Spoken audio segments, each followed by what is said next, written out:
ઓલપાડ કોલેજમાં નશામુક્તિ અંગે કાનૂની જાગૃતિ કાર્યક્રમ યોજાયો હતો. જિલ્લા કાનૂની સેવા સત્તામંડળ સુરત, ઓલપાડ તાલુકા કાનૂની સેવા સમિતિ ઓલપાડ અને શ્રી સુરત જિલ્લા સહકારી બેંક કોમર્સ કોલેજ અને શ્રી સાયણ સહકારી ખાન ઉદ્યોગ આર્ટ્સ કોલેજના સંયુક્ત ઉપક્રમે નશામુક્ત સમાજ આપણી જવાબદારી વિષય ઉપર કાનૂની જાગૃતિ કાર્યક્રમનું આયોજન 7 જાન્યુઆરી 2026ના રોજ કરવામાં આવ્યું. શ્રી પી.કે. દેસાઈ કેળવણી મંડળના પ્રમુખ અને જાણીતા વકીલ બળવંતભાઈ પટેલની અધ્યક્ષતામાં તેમજ કોલેજના આચાર્ય ડોક્ટર સંજયકુમાર લાલાણીના માર્ગદર્શન હેઠળ યોજાયેલ કાર્યક્રમમાં બળવંતભાઈ પટેલે જણાવ્યું કે નશાનું દૂષણ મોટા શહેરોમાં વધારે છે. તેની સામે કાયદામાં પણ સખત જોગવાઈ કરવામાં આવેલી છે. કોઈ વ્યક્તિ વેપારના હેતુથી નશાકારક દ્રવ્ય ખરીદે અને પકડાય તો તેને 10 વર્ષની સજા અને 1 લાખ સુધીના દંડની જોગવાઈ પણ ભારતીય દંડ સંહિતામાં કરવામાં આવેલી છે. સરકારી વકીલ રાધાબેને આ પ્રસંગે જણાવ્યું કે હર ઘર પહોંચે એક સંદેશ, નશામુક્ત હો અપના દેશના સૂત્રને વિદ્યાર્થીઓ સમક્ષ મૂકીને દેશને નશામુક્ત બનાવવાનું આહવાન કર્યું.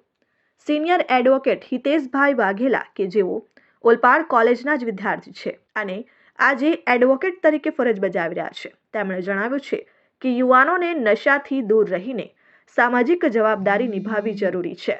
સિનિયર એડવોકેટ મણિભાઈ પટેલે ભગવદ્ ગીતામાં આપેલ સ્થિત પ્રજ્ઞામાં સિદ્ધાંતને અમલમાં મૂકી યુવાનો અને વિદ્યાર્થીઓને પોતાના મન ઉપર આત્મબળ રાખીને આવી લાલચ અને કુટેવોથી દૂર રહેવું જોઈએ તેમ જણાવ્યું. સરકારી વકીલ કમશીભાઈએ વિદ્યાર્થીઓને જણાવ્યું છે કે 2019ના આંકડા પ્રમાણે ભારતમાં 1.3 કરોડ લોકો ગાંજાનું સેવન કરે છે, 2.26 કરોડ લોકો માદક દ્રવ્યો અને 1.56 કરોડ લોકો સ્ટીરોઇડનો ઉપયોગ કરીને નશો કરે છે. તેમજ આજના આધુનિક જમાનાની ઘેલછાના કારણે યુવાનો સ્ટીરોઇડનો ઉપયોગ શારીરિક સૌષ્ઠવ બતાવવાની માટે કરે છે, જે યોગ્ય નથી. તેમણે ભારતીય યુવાનોને ભારતીય સંસ્કૃતિ પ્રમાણે અને વારસા પ્રમાણે જીવનમાં અનુકૂળ બાબતો અપનાવવા માટે જણાવ્યું. આ પ્રસંગે કોલેજના ઉપાચાર્ય પ્રોફેસર રોહિતભાઈ ઢીમર તેમજ કોલેજ પરિવારના સૌ સભ્યો ઉપસ્થિત રહ્યા.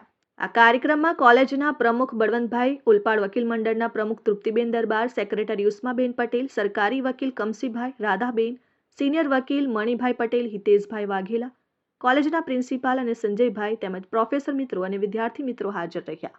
કાર્યક્રમનું આયોજન અને સંચાલન ઇતિહાસ વિભાગના અધ્યાપક ડોક્ટર પ્રવીણકુમાર ચૌધરી અને કોમર્સ એકાઉન્ટન્સીના અધ્યાપક ડોક્ટર અમિતકુમાર પટેલે કર્યું હતું. તેમજ રાષ્ટ્રગાન બાદ કાર્યક્રમ પૂર્ણ જાહેર કરવામાં આવ્યો હતો. Jignesh Thakor, RN news, Surat.